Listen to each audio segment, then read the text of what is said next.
आदेश आया था उसके अगले दिन इन लोगों ने सोच लिया था कि ऑर्डिनेंस लाके इस आदेश को पलटना है, क्योंकि अगर हम सीक्वेंस ऑफ इवेंट्स देखें, जजमेंट आने के और उसको पलटने के बीच में 8 दिन है।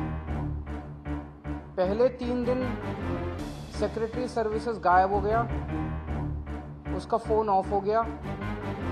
3 दिन के बाद सेक्रेटरी सर्विसेज निकलते हैं, कहते हैं मैं कोर्ट का ऑर्डर मानने को तैयार हूँ। तो चीफ सेक्रेटरी फिर बीच बीच में गायब हो जाते हैं और सिविल सर्विसेज बोर्ड की मीटिंग होने में 3 दिन लग जाते हैं। फिर फाइनली जब सिविल सर्विसेज बोर्ड की मीटिंग होती है और एलजी के पास प्रस्ताव भेजा जाता है तो 2 दिन एलजी साहब बैठ जाते हैं उसके ऊपर। 8 दिन इन लोगों ने इस तरह से बिता दिए, ये सारे के सारे कोर्ट के बंद होने का इंतजार कर रहे थे कि कब कोर्ट बंद होगा, कब कोर्ट की छुट्टियां होगी और कब हम अध्यादेश लाएंगे।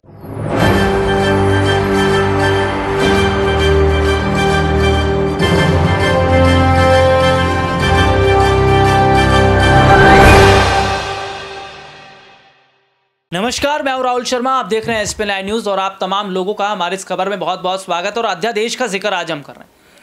देखिए, बीजेपी जो अध्यादेश लेकर आई है ना, इस अध्यादेश के खिलाफ आम आदमी पार्टी उतरी हुई है और लगातार ये कहा जा रहा है कि बीजेपी को अध्यादेश वापस लेना पड़ेगा।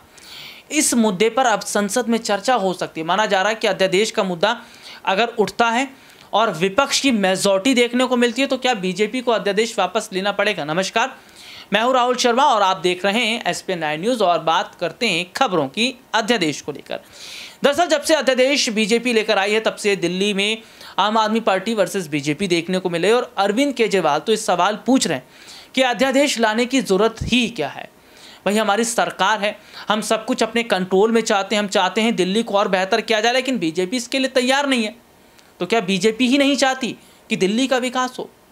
अरविंद केजरीवाल क्या कुछ करें, देखिए एक रिपोर्ट। आदेश आया था उसके अगले दिन इन लोगों ने सोच लिया था कि ऑर्डिनेंस लाके इस आदेश को पलटना है, क्योंकि अगर हम सीक्वेंस ऑफ इवेंट्स देखें, जजमेंट आने के और उसको पलटने के बीच में 8 दिन है।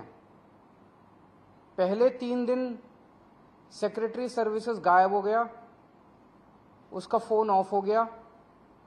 3 दिन के बाद सेक्रेटरी सर्विसेज निकलते हैं, कहते हैं मैं कोर्ट का ऑर्डर मानने को तैयार हूं। तो चीफ सेक्रेटरी फिर बीच बीच में गायब हो जाते हैं और सिविल सर्विसेज बोर्ड की मीटिंग होने में 3 दिन लग जाते हैं।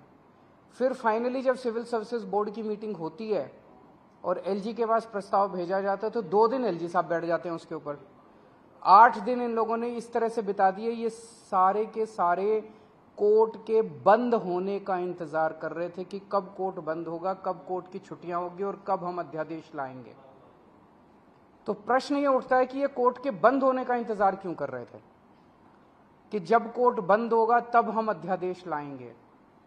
पहले ले आते, जब कोर्ट की छुट्टियां नहीं चल रही थी, जब कोर्ट खुला था, जिस दिन अध्यादेश आया 3 दिन बाद, 4 दिन बाद, 5 दिन बाद ले आते, क्योंकि ये अंदर दिल के अंदर जानते हैं कि ये अध्यादेश पूरी तरह से गैर कानूनी, गैर संवैधानिक और जनतंत्र के खिलाफ है। इन्हें पूरी तरह से पता था कि अगर सुप्रीम कोर्ट के खुले होते हुए अगर ये अध्यादेश ले आते और हम अगर अगले दिन इसको सुप्रीम कोर्ट में चुनौती देते तो सुप्रीम कोर्ट में ये 5 मिनट भी अध्यादेश टिकने वाला नहीं था। रिपोर्ट आपने देखी जिसमें विस्तार से हमने अपने दर्शकों को दिखाया और सीधे सीधे तौर पर जो हालात इस वक्त के हैं वो जाहिर तौर पर ये बता रहे हैं कि अध्यादेश अगर बीजेपी वापस ले लेती है और संसद में मेजॉरिटी देखने को मिलती है तो क्या 2024 से पहले ये बीजेपी के लिए बड़ी मुश्किल साबित होती नजर आएगी। आज के लिए इतना ही, आपसे फिर दोबारा मुलाकात होगी, तब तक के लिए इजाजत दीजिए। नमस्कार।